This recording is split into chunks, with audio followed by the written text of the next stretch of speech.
So, thank you very much for joining. Devotees Hare Krishna. So, let us start today's class. So, today's class is on chapter number 1, verses 1.28 and 1.29. Hare Krishna. Anybody would like to read this?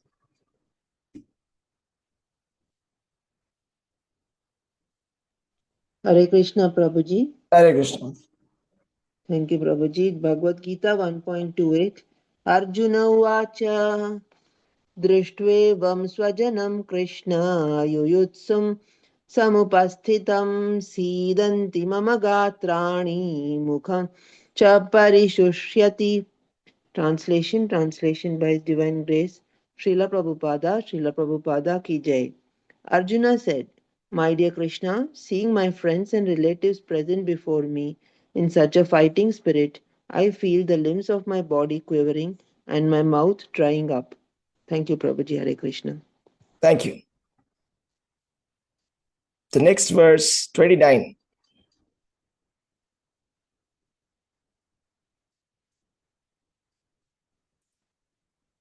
Who would like to read?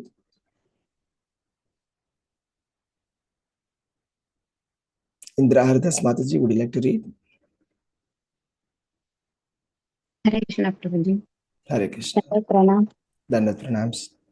Devadusya sharire me Roma Romashtacha jayate Gandhivam samsate hastat Tvachaiva paridahyate. Hare Krishna. Translation. Translation by Srila Prabhuji ki Jai. My whole body is trembling. My hair is standing on end. My bow Gandhiva is slipping from my hand and my skin is burning. Hare Krishna Prabhu. Thank you very much. Hare Krishna. Dandat pranams, devotees. So, very nice verses from Bhagavad Gita. Let us try to understand and analyze what is the lesson that we can take from this, what are the deeper lessons that we can take. So the setting of this verse, the background is, we will see Arjuna requested Krishna to take him in between the two armies. So he was able to see all his relatives here, it's written, right? So his fathers, grandfathers, teachers, maternal uncles, brothers, sons, grandsons, friends, and father-in-laws and well-wishers. Right? Now, something very important is going to happen. There's a deeper lesson, okay, which I would like you to discover. And you have to tell me what is the deeper lesson, okay? So, Arjuna has seen all of his blood relations. And what happened after that? When he saw all of these different grades of friends and relatives, he became overwhelmed with compassion. And thus, he said this. That's how we came to this verse. They were saying, Arjuna said, My dear Krishna, seeing my friends and relatives present before me in such a fighting spirit, I feel the limbs of my body quivering and my mouth drying up. So, what is the underlying lesson here is that, the word swajanam is very important. Drishtva imam swajanam Krishna. Drishtmemam swajanam Krishna. Drishtva imam swajanam Krishna. The entire material conception of life, you see, is there in this word swajana. Right? Swajana means my people, my friends, my relatives, my wife, my kids, my relations. It starts from there. But, Bhagavad Gita, the foundation of Bhagavad Gita is that we are not the body. We are the soul. So this knowledge Krishna is going to be giving to Arjuna, and Arjuna is setting the scene for that knowledge, that why we require that knowledge of the soul. The knowledge of the soul is required because we are in the bodily conception of life. Bodily.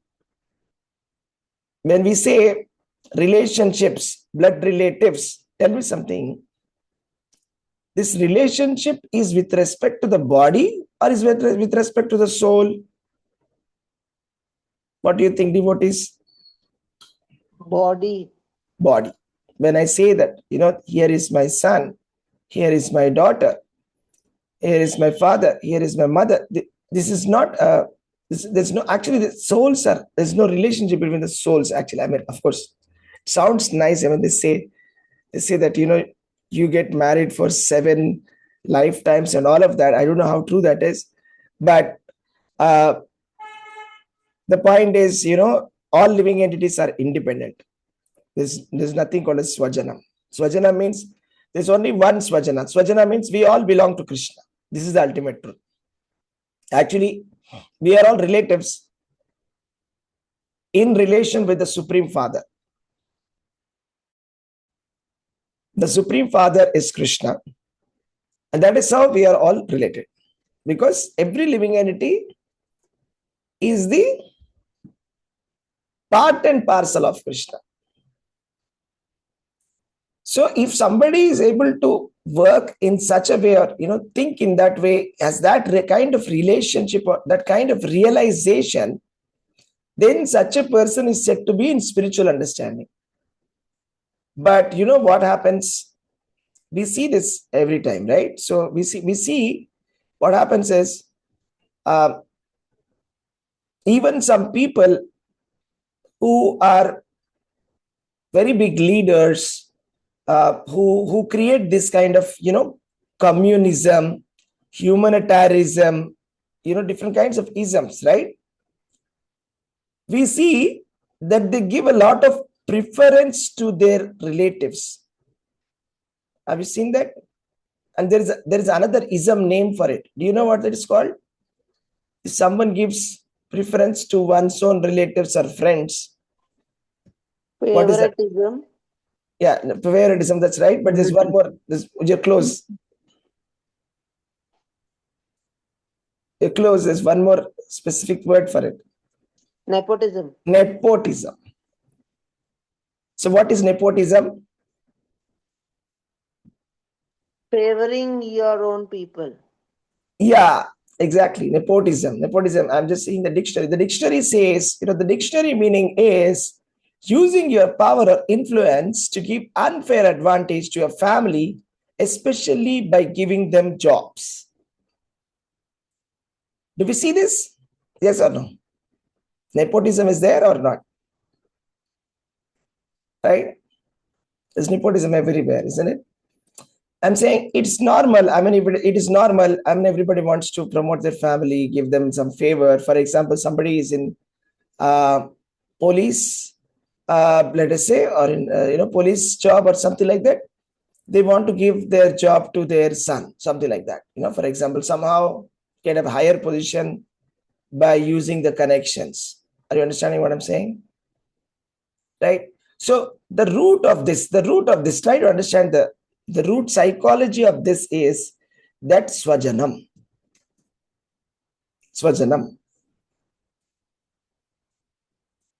Vrishtvemam Swajanam Krishna Yuyutsam Samupastitam Sidanti Mama Gatrani Mukam Cha Parishishyati.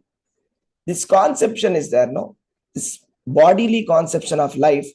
It first starts with my body and then my bodily relationships, right? So first of all, we have come to a conclusion that my body is me. I am the body. But our identity, there is an identity for us beyond the body. That is what Bhagavad Gita is informing. Krishna is telling us, you have an identity beyond the body. Because body is temporary. But the person within the body, Dehi, the soul indwelling inside the body, right? The embodied soul, Prabhupada says, right? Embodied soul. That means the soul is embodied. This soul is something else. You see, just like the car and the driver. Is the driver inside the car. As long as you're driving the car, you know, yeah, the car and driver are one, but the driver can exit and enter into another car. Okay, it's not only that car. Are you understanding? So now what's happening here is Arjuna is seeing all of his swajanam, his friends and relatives, and right now he's in a bodily concept of life. Okay, so see, first of all, we have to understand Arjuna is a pure devotee of the Lord, isn't it? Is Nitya Siddha, and he's the Acharya of Bhagavad Gita because he's the first person who has received this knowledge after Krishna has restarted this parampara. Evam parampara praptam imam rajarshayo viduhu sakale nehamata yogo brashta parantapaha. So he's restarting the parampara with Arjuna. So Arjuna is great Acharya, is pure devotee. But then Arjuna, why is he exhibiting this kind of symptoms which are supposed to be not for very elevated people, right? It is not expected from a pure devotee to exhibit this kind of symptoms, right? Well, it is a Leela of the Lord. Okay, it is a pastime of the Supreme Personality of Godhead. You see, when there is a drama happening, what happens in a drama? For example, when, in ISKCON devotees, sometimes they do some youth festivals, okay? So in the youth festivals, the brahmachari boys, right? They'll take up different roles. One person will act as Rama, one person will act as Ravana, right? But see, Rama, Ravana, and everybody who are doing the Rama and drama, all of them are devotees only there. They're doing a drama there, okay? So similarly, we have to understand. So Arjuna is, we should not really judge Arjuna. It is just, Arjuna is just imitating the symptoms of an attached materialistic person. So we are deeply attached to our body, point number one, and much more attached to our bodily relationships, right? But should we come out of this, or should we continue to have this bodily conception of life? What do you think?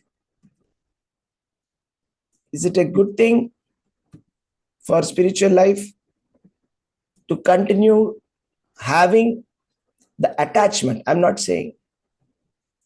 It's called, jnana and vairagya. What do you think, devotees? Is it a good thing to be materially very attached with one's body and one's body relationships? For spiritual life, is it good? No, it's not good, Prabhuji. It's not good, no? It's not good, no? Why it is not good?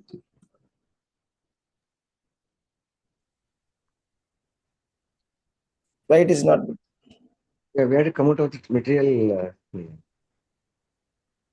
attachment. It leads to distress, Prabhuji, and hankers your Krishna consciousness. Hampers your Krishna consciousness. That's right. That's right. Hampers your Krishna consciousness. Can you elaborate how? Example. How does it hamper? How does our attachment? Yeah. According to Prahlad, it is andhakupam. Example is Bharat Maharaj, Prabhuji. He got so attached to the deer that he forgot his devotional service. And in the end, when he died, he came in the next birth as a deer. Then you get repeated birth and death. Right, perfect. One more. I want to hear more. Yes, thank you, Mataji. Why? It takes you in a downward spiral, Prabhuji. You don't get it. Just bounds you, and you end up getting into bondages. Yeah, we get into bondage, and we don't even realize where we are getting into. Right? Yes, Prabhu. Yes, it's like quicksand, Prabhu. You don't even realize when you get sucked. And even if you want to get out of it, material sense gratification is so strong sometimes even if you want to get out of it, you will not be able to get out of it. You cling to it like a Fevicol bond. We can, like how Mataji just told us about Bharat Maharaj, even Gajendra, when he was in the material sense, you see how much of Aishwarya, you see Hiranyakashipu, you see Ravana, you see Dhritarashtra. You're never satisfied with what you want. Dil mange more, more, more. So material sense gratification is like this.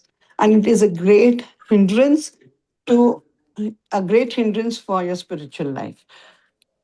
Material attachment as it is so difficult. Even for devotees, it's so difficult to come out of it. But and then on top of it, if you don't have attachment to the Lord's lotus feet, all the more all your pains and aches starts with material attachment. Prabhu. Hare Krishna. That's right. Thank you very much. Thank you, Mataji. Prabhuji, Prahlada says it's an andhakupam. Gurhamanda Kupam. Yeah, it's like a dark well. I will take you downwards, right? Interesting. I'll tell you a simple example, okay? So let us say there's a small plant, okay? And it has got a little bit of roots. If you have to uproot it, will you be able to uproot it with your hands? Let's say just a small sapling or a small plant. Yes or no? Yes, Prabhuji. Yeah. But as it grows, little bit bigger, will you be able to uproot it with your hands? Okay. But if it is a small plant, yes, Prabhuji, but if it grows into a tree, it becomes very difficult. You need a saw to cut it down. Then, you will not be able to uproot it. When you uproot it very forcibly, something happens. What happens? There is the roots get torn off. The root gets torn off. Then there'll be a little bit of sand also. Mud also will come along with that. Correct, no? Prabhuji. Yeah. Yes, Prabhuji. Actually, yesterday in class, temple, there was even question actually. Can we say Chate Guru guide us actually from in heart actually? But when we take a disaster decision, Chate Guru, why not guide us actually? Krishna is always in heart actually, Chate Guru. So I said, our desire to enjoy is so much strong. When Chaitya Guru always try to, when we are taking, I have experience, frankly tell you, I can't say about others. Okay, one or two decisions, it was so disaster. But my Chaitya Guru from inside voice was coming, not do like this, don't do like this, don't do. And frankly tell you, in my life, those two decisions I remember actually, two or three. And it was a big disaster, big material setback for me actually. If I would have listened, but why it was so strong? Material desire. Okay, business will increase so much. You can this will be like this will like this. So much can. But in heart was, other side was telling, why you want to take this, why you this. So much was going on actually. Ultimately, what will? Desire, which is the kind of overpowers enjoyment, name, fame, like that overpower everything, and then we get disaster things actually. Same thing is in spiritual life. Like some movie is going on good or something close, kind of our attachment to becomes to something like. So same thing is with the kind of other desires also. Right. Thank you. Thank you so much, Prabhu. Yeah, there's always the voice that is coming from within. Krishna is trying to tell us something, right? Thank you for telling that, Prabhu. Chaitya Guru is saying from within. Here Krishna is giving a message. Krishna wants to give a message to us, right? So Arjuna is getting ready to hear that message. Am I right, Prabhu? Krishna is giving from outside to Arjuna. Very lucky Arjuna is, isn't it? So, as you said, Krishna gave from outside, and Arjuna tried to listen. He is ready to listen. Ready He to is not listen. ready to listen in material world, actually. That is only a problem, actually. Yes. And can I say that we are not ready to listen because that concept of swajana is overpowering us. My body has overpowered us so much that we are not caring for our eternal relative. Krishna. Can I say like that, Prabhu? Is it okay? Yes? Yes, no? Yes, devotees, do you all agree? 100% agree. 100%. Yeah. Yes, Prabhu. You are well versed actually. You should not ask us. No, no, I'm asking your opinion. I mean, yes or no, like that. It's Yes. 100%. Do you all realize? Yes. 100%. He is not, my line is the same thing. He is not trying to listen, but Krishna forced him. Same way with us also. Our Chaitanya someday trying to force us, but we doesn't listen actually. Don't warn you. Yeah. Thank you. Thank you, Prabhu. Hare Krishna. So, devotees, the thing is, Arjuna here is just demonstrating, okay? See, it is like a demonstration. We have to understand, okay? When there is a demonstration going on, we should see there is some transformation that is going to happen, right? There's a demonstration going on.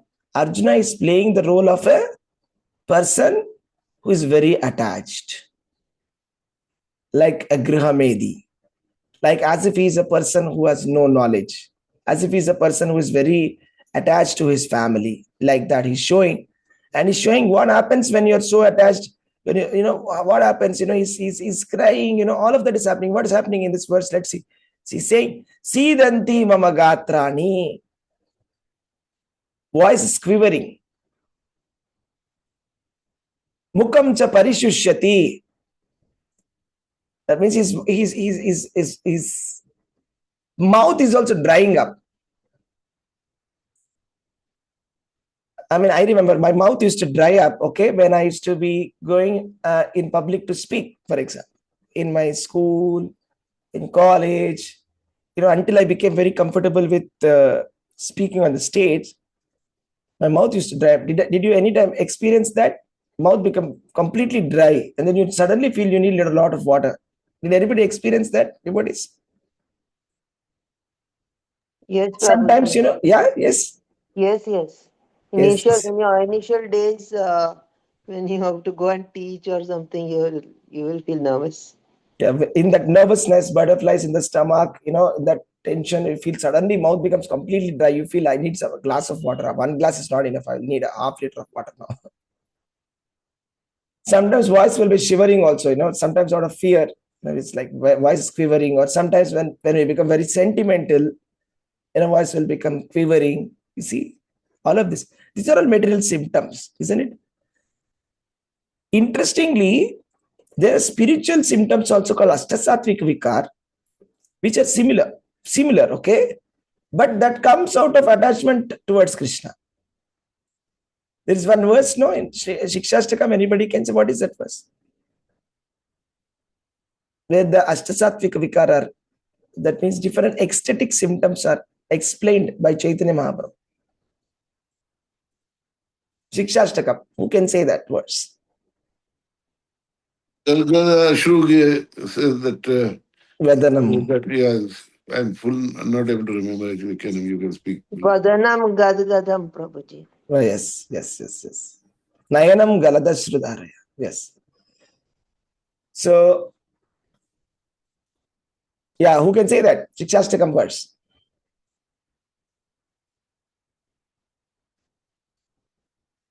Shikshashtakam. Nayanam galadashrudharaya. Vadanam gadgada ruddhaya gira. Pulakai nichitam vapa. Nayanam galadashrudharaya. Vadanam gadgada ruddhaya gira. Pulakai nichitam vapukkada. Tavanama grahane bhavishyati. So sometimes, you see, we will experience ecstasy when chanting the holy names of Lord also. Have you any time experienced devotees? Sometime or the other you would have experienced, no? Sometime maybe you went to see the Lord and then suddenly you felt very ecstatic and there are tears rolling out of the eyes. Sometimes the voice is quivering. Yes? Like that you must have experienced, no? Prabhuji, when I listen to the kirtans, I feel it. Yes, that's right. Thank you. That is called as Ashtasatvika Vikara. That is spiritual symptom. And material symptom is when we are in a very material relationship and the material, just like Arjuna is demonstrating, suddenly like he's saying that I'm feeling like everything is, the ground beneath his feet is going. And he's saying this, right? Vepatastu sharire me roma arshasta jayate gandivam sramsate hastat tvak chaiva paridakyate. Showing many more symptoms. Okay, he's saying body is trembling, he's shivering, and hair is standing. Hair is standing. And Gandiva is slipping from the hand, and skin is burning. Actually, these are not good symptoms at all, because see, it is like this. No? If let us say there is a very important cricket player who is supposed to be saving our match, India versus Pakistan, okay, very high stake match, finals, World Cup finals, and the main player is saying my bat is slipping from my hands, what will you say? What does that mean? Right? It's very dangerous. No, that means the match will be gone. So here it's just a cricket match, that's nothing, but here the stakes are much more, isn't it? Pandavas versus Kauravas. If Arjuna is the main person, main warrior, right? Everything depends on Arjuna. Already Pandavas are having less chance of winning, 7 Aksha winning, Kauravas 11. And then on the opposite side, there's Dronacharya, Bhishma Pitamaha, Karna, 3. Here only Arjuna, main person. Correct?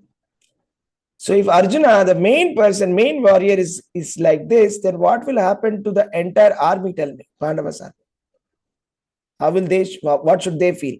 If Arjuna is having this kind of symptoms that my Gandiva is slipping, he's saying, he's so proud of his Gandiva, right? Arjuna says, Arjuna, he loves his Gandiva. He loves his weapon, okay? He says, if anybody will, insult me or Gandiva, I'll kill them. That is my promise.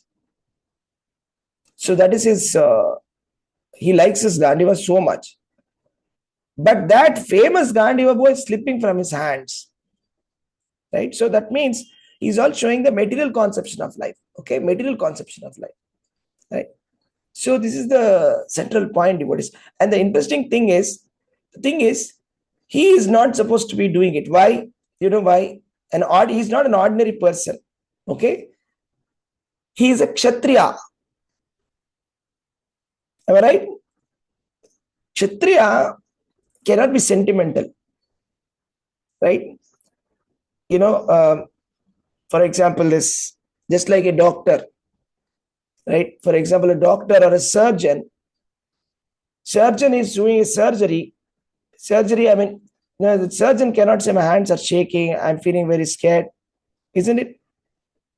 We saw that movie, there's a movie, right? Munnabai MBBS. In that movie, what happens that that doctor, he says that, my hand is rock solid, but when I operate on my child, my hand will shiver. He said that. You remember? How many of you seen that? So, but how surgery doctors are doing, Kshatriyas are supposed to fight in the war. I mean, they cannot say, I'm feeling scared of blood, I cannot do this. I mean, then he's not a Kshatriya at all, isn't it? Arjuna is not supposed to be weak, sentimental by nature, cannot say, no, I'm feeling scared. Just like a surgeon who is saying, no, I cannot cut, I'm scared of looking at this frog, I can't cut this frog, something like that, okay? The surgeons are also made to practice on frogs, etc., right? Kalyani Mataji can say some preparation, isn't it, Mataji? Yes, They do yes, practice. Prabhuji. Yes. So like that, Kshatriya are trained to killing. And it's actually not wrong. Because it is for dharma. Because see, if a ruler has to rule, he has to be very violent. He has to be violent. I've taken notes from this Prabhupada's lecture. Now Prabhupada is saying this, that a Kshatriya to rule has to sometimes personally punish also. In the previous days, the king used to personally and even kill the person who is an offender. They used to do it. It's a part of their job, okay? It is a profession. It's a professional dharma. That's it. That is what they are supposed to be doing. Army and Kshatriyas. They cannot be compassionate like that. I mean, because that's the dharma for them. They have to, in the war, they have to show valor. They should not show compassion, isn't it? But why is it happening that he's showing compassion there? Is because he's a pure devotee, he's showing compassion.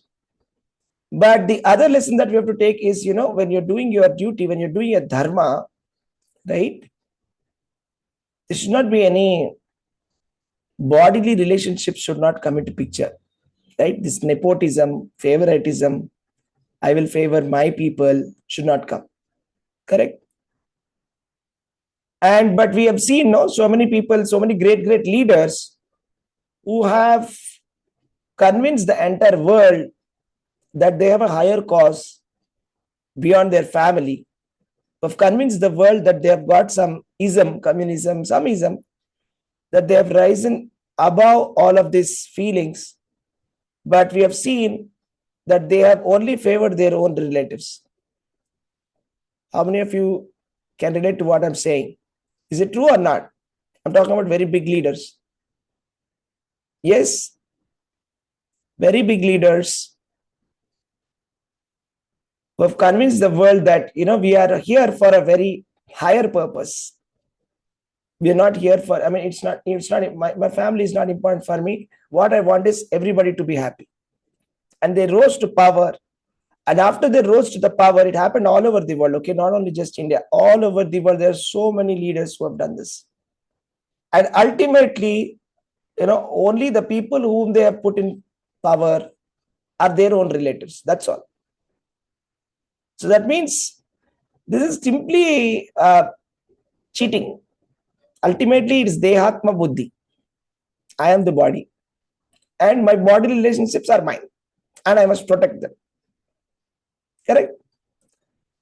So, Bhagavad Gita and the Vedic culture teaches us detachment, called Jnana and Vairagya.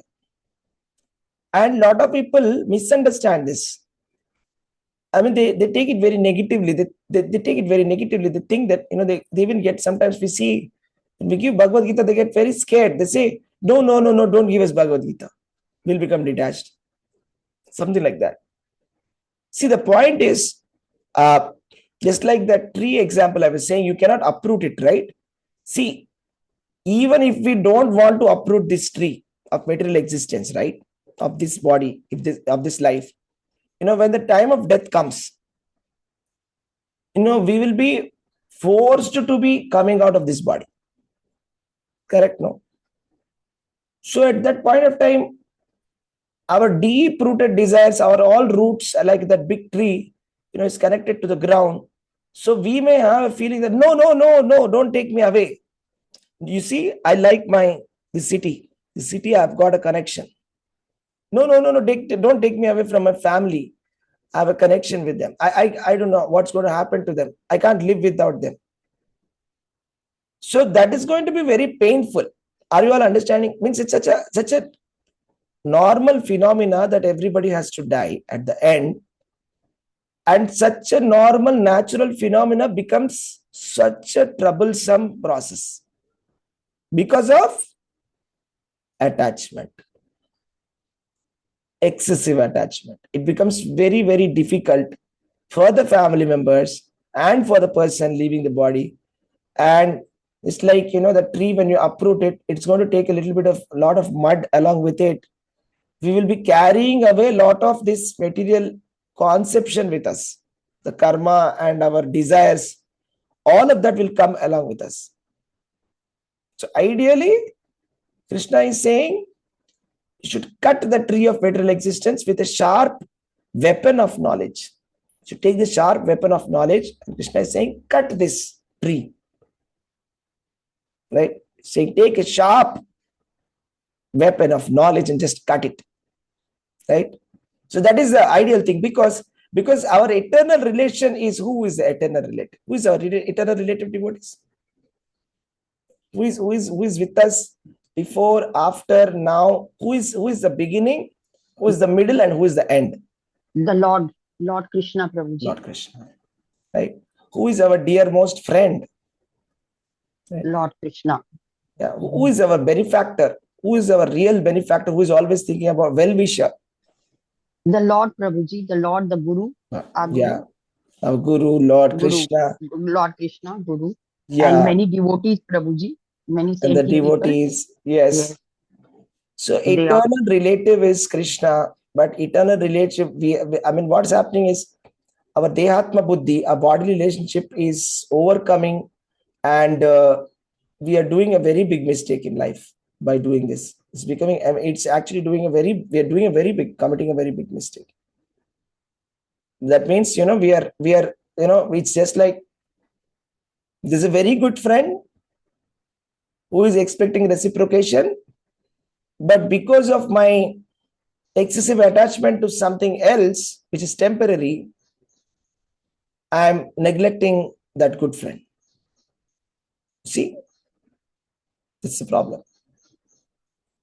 So ultimately, we'll not be able to get the best thing, the best destination to attain Krishna if we continue this bodily conception of life, right?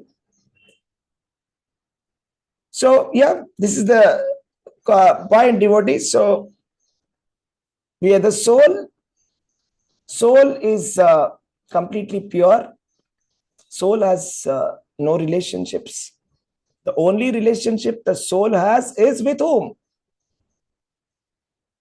What is the only relationship? Supreme Personality of Godhead, Supreme Krishna. super soul. Yeah, we are only connected with the super soul, Supreme Personality of God. Mamai Vamsho Jiva Bhute Jiva Loka Sanatana. Okay? The only Sanatan relationship, that's why there's a very nice verse, right? Tvameva Matacha Pita Tvameva Bandhucha Prajanam. Atmame. Yeah, Sakatvameva. What does that mean?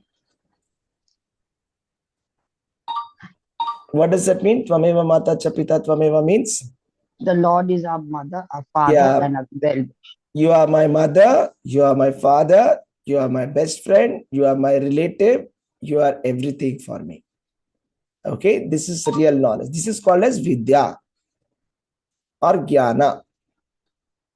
And whatever is the opposite of this is called as Avidya, ignorance, darkness.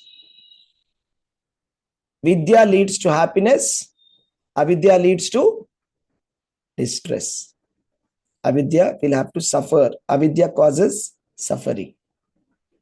So these bodily relationships, this is a very nice verse. It is preparing the ground for Bhagavad Gita, and we will see in the next verse how we will see what all Arjuna is going to present a lot of arguments about why he doesn't want to fight the war. We will see all of that. Okay, devotees, Hare Krishna, Dandavat Pranams. We'll stop here. Hare Krishna. Thank you, Prabhuji. Dandavat Thank you, Pranam. devotees. Hare Hare Krishna. Krishna. Dhanmatra.